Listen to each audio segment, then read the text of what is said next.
This is the Newsload. So how's it going in office? Great. I really love it. I love the municipal level way more than I've been, and I had some good years in party politics. I was Irene Matheson's assistant at her London office for 12 years. So I spent a lot of time in the federal political realm, but no political parties, no party whip or party leader telling you how to vote, no partisanship of, well, we can't vote for that, even though it's a good idea. It's from the blue team, so we can't support that. Or, oh, that's a good idea, but it's from the orange team, so we won't support that. At City Hall, it's a good idea, you support a good idea. There's no ideologies, there's no partisanship because there's no parties here. It's 14 individuals who all came into office with their own ideas for their neighborhoods, and a mayor who ran citywide, who ties it all together. And we can just support each other because they're good ideas. And we're not always going to agree. That's the nature of democracy. It's not necessarily efficient. It's sometimes messy. Sometimes it can be slow, but sometimes it's frustrating, yes. At the municipal level, you can very easily do that, reach across the aisle and find a way to work together on something, even though you might have started from far apart. So I really love that. Do you find politics is a lot of sales? Like you just got to sell your pitch, like, hey guys, we want to do this today. And everybody's like, no. It is partly sales, yes. I'd be lying if I said there wasn't a sales component to it. It's a little bit different because you can't just come up with the newest, latest widget to put on a store shelf. Or to put on Amazon or eBay and start getting customers. You really have to put a lot of research and thought into policy changes. You really have to get that momentum from the community up. You can't do it by yourself. If you don't have community advocates, just like you can't win an election without a campaign team, you can't bring an idea forward without community support. So it's not quite the same as sales, but there is a point where you are, I don't want to say a figurehead, but I come back to the hockey analogy. I get to be the first line center. I get to be the team captain for my ward. But I'm not the only player on the ice. The chairperson of the community association is playing right wing, and the chairperson for the BIA is playing left wing. And we got the home and school moms playing defense for us. And for sure, and they're loud. It all, yeah. So it all comes together. It's, I just have the privilege of being in the spotlight, but the work I do, really what I'm doing is promoting the work that the community wants to bring forward, not me. It takes a lot of work, and I'm sure there are nights where you have every muscle in your body aching, and especially the one between my ears. It's, there's a lot of heavy thought, and listen, for the past 4 years, I spent 2 of my first 4 years in office in a global pandemic, where you couldn't do the town hall meetings with people in person. For a lot of that time, restaurants were even closed. You couldn't even sit and have a coffee with a constituent and talk about the issues.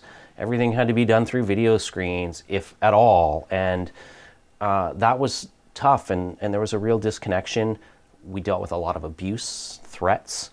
For things that angry, they're losing their money. It's affecting their lifestyle. And for things that we as a city council had no authority over. The provincial government was not going to listen to us about their medical officer of health's advice.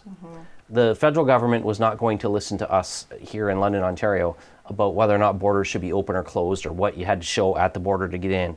So people were angry about things that we had no say over.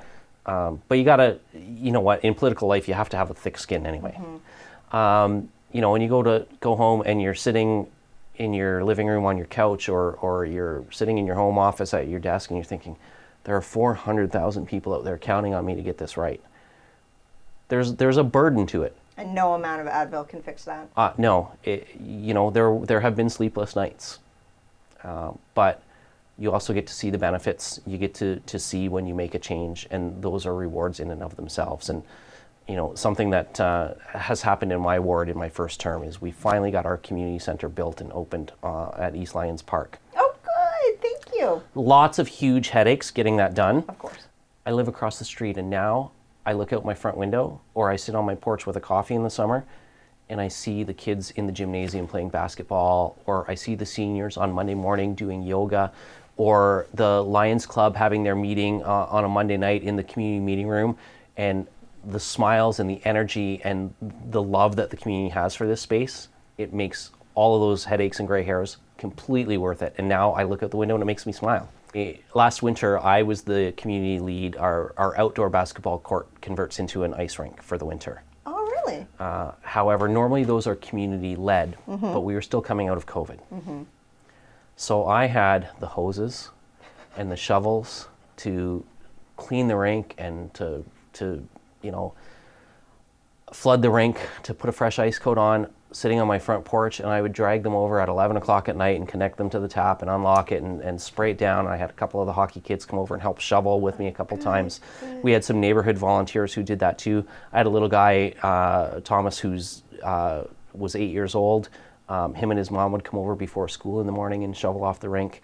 But here we were slogging it out at like 11 o'clock at night with hoses, gloves crusting with ice, and just thinking, I am crazy. Why am I doing this? It's but for then the kids. You come home the next day from the office, and at 4 o'clock in the afternoon, you see 20 kids out there skating.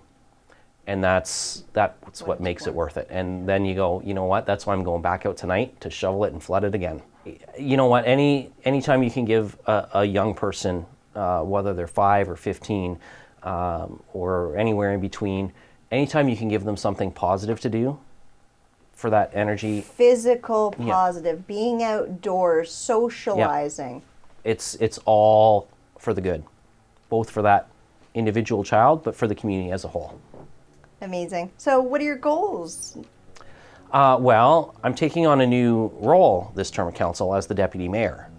So one of the things that I'm really going to be focused on, especially over the first year of this term, is how we can bring different councillors together. Like I said, there's 14 of us with 14 different points of view and 14 different priority lists. So helping them find where we all have some common ground. Let's find those things that we can all pretty easily agree on, and let's move those things forward first and get them done. Because one of the things I really like about the municipal level is you can get things done. I think a lot of people feel like government talks a lot but never accomplishes anything. Yeah, that's sort of the typical stereotype. So being able to show that we're getting things done, that's really one of my goals. I mean, I have goals in the ward. There are streets that need to be repaved. We've got some sewer and water mains that need to be replaced. We've got a couple of parks that still need upgrades. All of those sort of neighborhood level things, they're still on my list. Some of them are still on my whiteboard on the wall. But the big one for me right now is this new group of councillors, 8 new councillors.